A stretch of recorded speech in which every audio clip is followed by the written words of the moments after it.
नमस्कार, स्वागत है आप सभी का। आप देख रहे हैं एनएमएफ न्यूज, आपके साथ मैं हूं नमता चौधरी। बताया जा रहा है कि मेघालय पुलिस ने जब राजा रघुवंशी हत्याकांड में पूछताछ करनी शुरू की रिमांड पर लेकर सोनम और राज कुशवाहा को, तो दोनों आपस में भिड़ गए, एक दूसरे पर आरोप प्रत्यारोप लगाने लगे। सोनम ने कहा इसने मजबूर किया था, राज ने कहा मुझे इसने कहा था। आज हम इसी पर चर्चा करेंगे कि जिस तरीके से पूरे हत्याकांड को अंजाम दिया गया, अब इनकी मैक्सिमम सजा क्या हो सकती है, क्योंकि फांसी की मांग उठ रही है। मेरे साथ सुप्रीम कोर्ट के वरिष्ठ अधिवक्ता अश्वनी उपाध्याय जी मौजूद हैं। स्वागत है सर आपका। मेरी सहयोगी शबनम मेरे साथ हैं। आज हम दोनों सवाल पूछेंगे और यही समझने की कोशिश करेंगे, अश्वनी जी, इस केस में अब और क्या हो सकता है, क्योंकि वो औरत जो अपने पति को मरवाने से पीछे नहीं हटी, वो अब अपने उस प्रेमी पर भी आरोप मढ़ रही है, तो ये सोनम तो बेवफा ही निकली।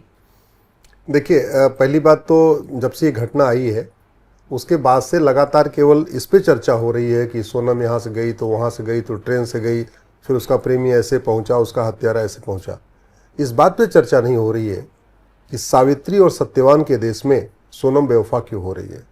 सावित्री और सत्यवान के देश में मुस्कान अपने पति को मार के नीले ड्रम में क्यों भर रही है। ये तो सीताराम का देश है, ये तो राधा कृष्ण का देश है, सावित्री सत्यवान का देश है, गौरी शंकर का देश है, लक्ष्मी नारायण का देश है। यहाँ तो हज़ारों की संख्या में हमारे बहुत महान हमारी जो माताएं हुई हैं, जो उन्होंने पूरा एक आदर्श दिया है। तो कहीं ना कहीं इस हत्या के पीछे ये जो सोच आई है, जहाँ मतलब न माता पिता की चिंता, न पति की चिंता, न परिवार की चिंता, न जेल जाने का खौफ, न जेल जाने का भय, जहाँ पे काम जो कुछ प्लानिंग करते समय ये भी ध्यान नहीं आ रहा है कि जो मैं कर रही हूँ इसका अंजाम क्या होगा, कोई चिंता ही नहीं है। तो इसके लिए मेरा मानना है घटिया फिल्में बनाने वाले डायरेक्टर, प्रोड्यूसर, हीरो हीरोइन भी जिम्मेदार हैं। घटिया वेब सीरीज बनाने वाले डायरेक्टर, प्रोड्यूसर, हीरो हीरोइन भी जिम्मेदार हैं। घटिया सीरियल बनाने वाले डायरेक्टर, प्रोड्यूसर, हीरो हीरोइन भी जिम्मेदार हैं। ऐसे ऐसे सीरियल आ रहे हैं जिसमें एक ही लेडी को 7-7 बार शादी हो रही है। हर 6 महीने के बाद वो कहते हैं ना, जैसे आदमी कपड़ा बदलता है वैसे वैसे वो हस्बैंड बदल रही है। या इस तरीके जो फुहड़ता है, जो नग्नता है, वो भी जिम्मेदार है। और पिक्चरों में ये भी दिखाया जाता है कि मारकर आ गए हैं किसी को, पूरी प्लानिंग रची गई है। हमने बहुत पिक्चरें देखी है, मैं नाम नहीं लूंगी, लेकिन प्रॉपर एक साजिश रची जाती है। मैं यही कह रहा हूँ कि राजा रघुवंशी को मारा या मरवाया सोनम ने, बिल्कुल ठीक है, लेकिन क्या ये सोनम इतनी, इसकी सोनम की सोच यहां तक कैसे पहुंची, या हिम्मत कैसे पहुंची। पूरी प्लानिंग 20 लाख रुपए जैसा लोग मीडिया वाले बता रहे हैं, ये भी आ रहा है, और इसके पूरी सीरीज हो रखी है। तो क्यों? कहीं ना कहीं हमारी शिक्षा व्यवस्था जिम्मेदार है, हमारे जो फिल्में जिम्मेदार हैं, हमारे जो फूहड़ गाने, फूहड़ जिससे जो फूहड़ता फैल रही है।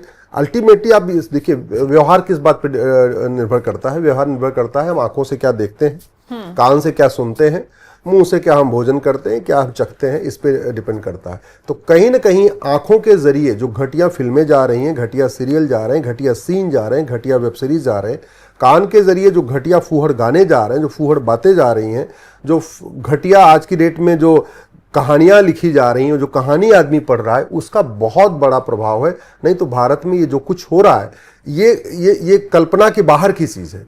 एक लड़की जो अपने, चलो उसका अफेयर था, ठीक अफेयर था, तो जिसके साथ अफेयर था उसी के साथ कर लेती। एक पूरा उसने परिवार बर्बाद किया, और ये कोई एक नहीं है, हजारों की संख्या में नम्रता जी ऐसा हो रहा है, हजारों की संख्या में हो रहा है, जहां पे पूरे के पूरे परिवार बर्बाद हो रहे हैं। अब तो दोनों परिवार बर्बाद हो, राजा रघुवंशी का परिवार बर्बाद हो गया, इधर इसका भी परिवार भी अल्टीमेट जेल में सड़ती रहेगी। इसके भाई, इसके भतीजे पूरी जिंदगी भर किसी को मुंह नहीं दिखा पाएंगे। इसका परिवार कहीं निकलेगा तो लोग कह रहे हैं ये सोनम का बाप है, ये सोनम की माँ है, ये सोनम का भाई है, सोनम की भाभी है, ये सोनम का भतीजा, ये सोनम की बहन है। तो उसने तो पूरे कुल खानदान को ही खराब कर दिया ना। लेकिन सर, और सवाल पहले तो एक नोट पे लिखा गया था सोनम बेवफा है। अब तो आप मानकर चलिए सोनम नाम की जितनी भी लड़कियां होंगी वो कितना क्रिटिसाइज अपने आप को फील कर रही होंगी, या कितना क्रिटिसाइजेशन उनके लिए हो रहा होगा। देखो, पूरी दुनिया में भारत का संस्कार, भारत की संस्कृति सबसे अच्छी मानी जाती थी।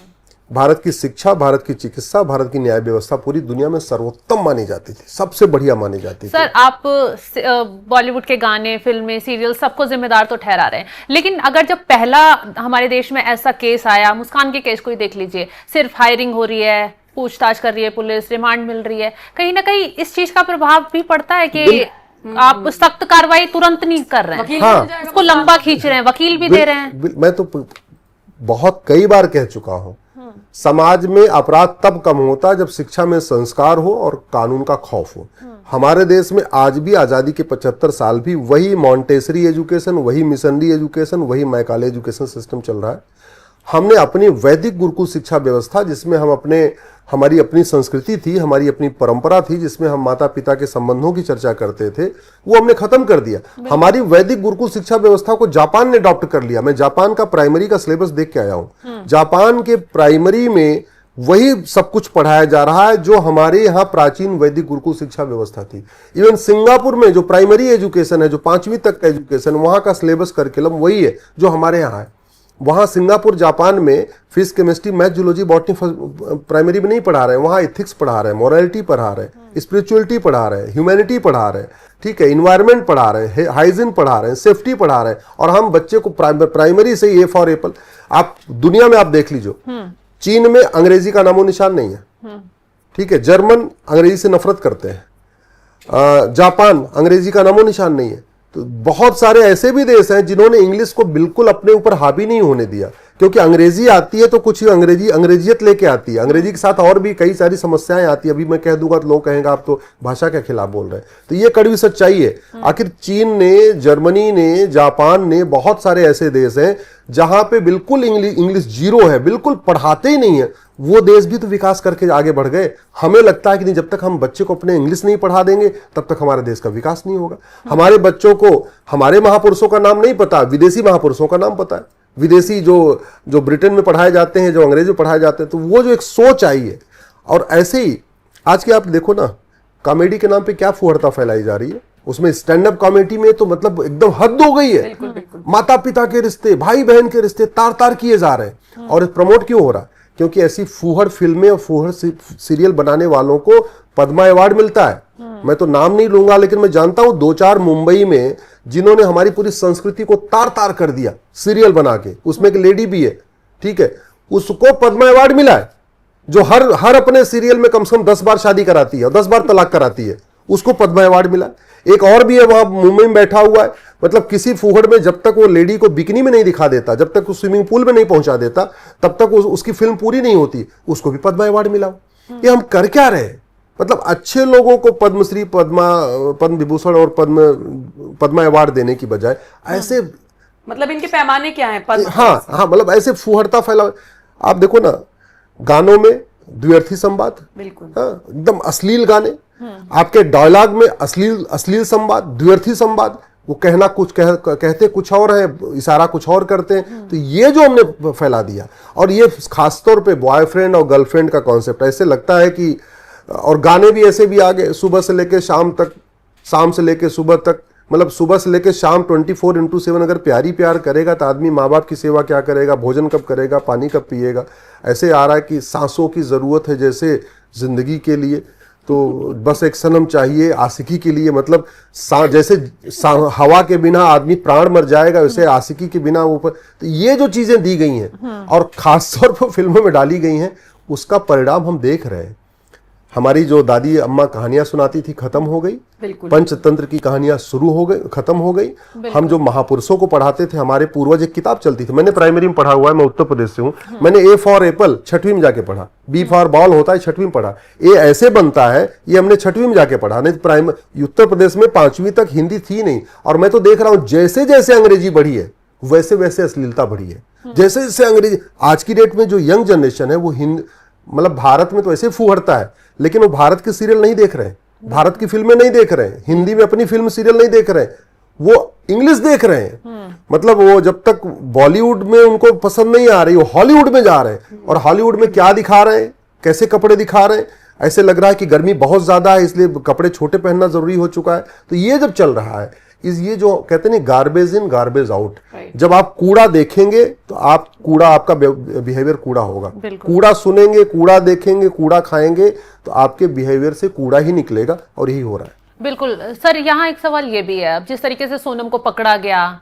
मेघालय ले जाया जा रहा है, कभी यूपी लाया जा रहा है, ट्रांजिट रिमांड दे दी गई है। एक तो ट्रांजिट रिमांड का प्रोसेस समझाइए क्या है, उससे क्या होगा। लेकिन दूसरी तरफ सवाल ये, क्या उसको सजा मिल पाई किस तरीके से? क्योंकि अभी यही कहा जा रहा है कि वो तो साजिश रच रही थी, दूर खड़ी होकर देख रही थी, शामिल नहीं थी, मैंने इसलिए शबनम जी PIL फाइल किया था कि आप इस भारत की जो ये न्याय व्यवस्था है इसको कौन बदलेगा। हम क्यों ये अंग्रेजों की गुलामी वाली न्याय व्यवस्था लेके ढो रहे हैं?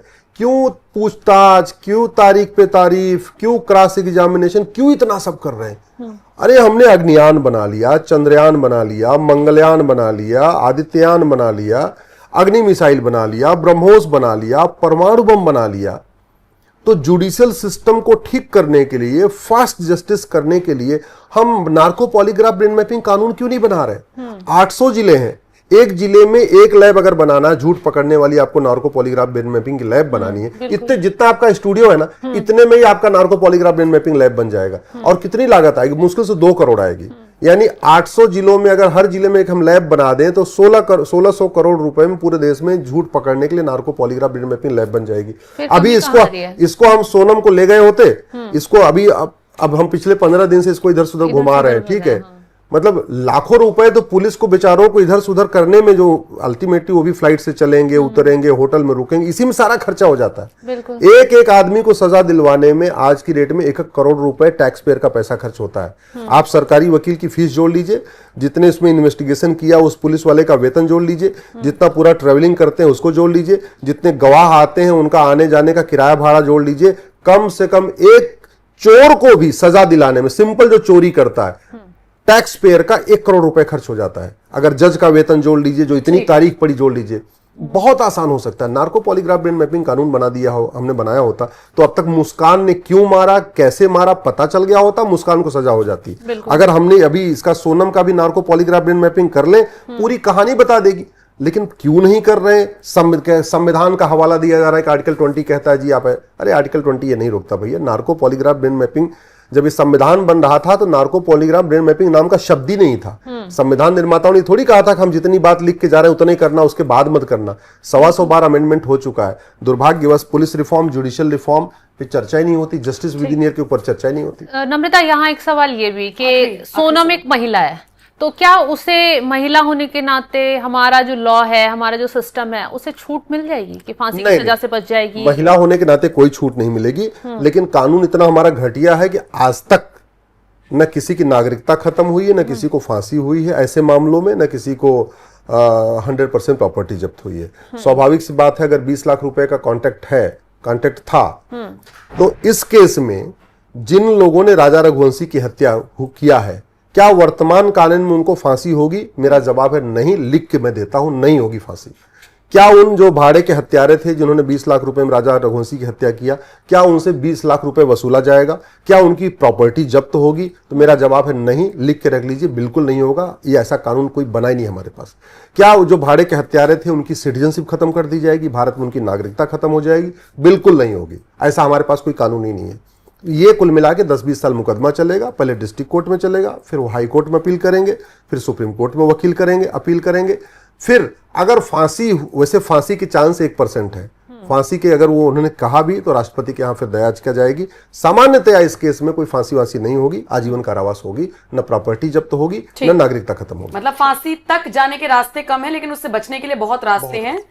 ये आप बताने की कोशिश कर रहे हैं। बहुत बहुत शुक्रिया आपका। बाकी शबनम, आप भी मेरे साथ जुड़ी, बहुत बहुत शुक्रिया आपका। अब आप इस खबर को लेकर, इस चर्चा को लेकर क्या राय रखते हैं? आपकी जो भी राय हो कमेंट करके हमें जरूर बताइएगा। नमस्कार।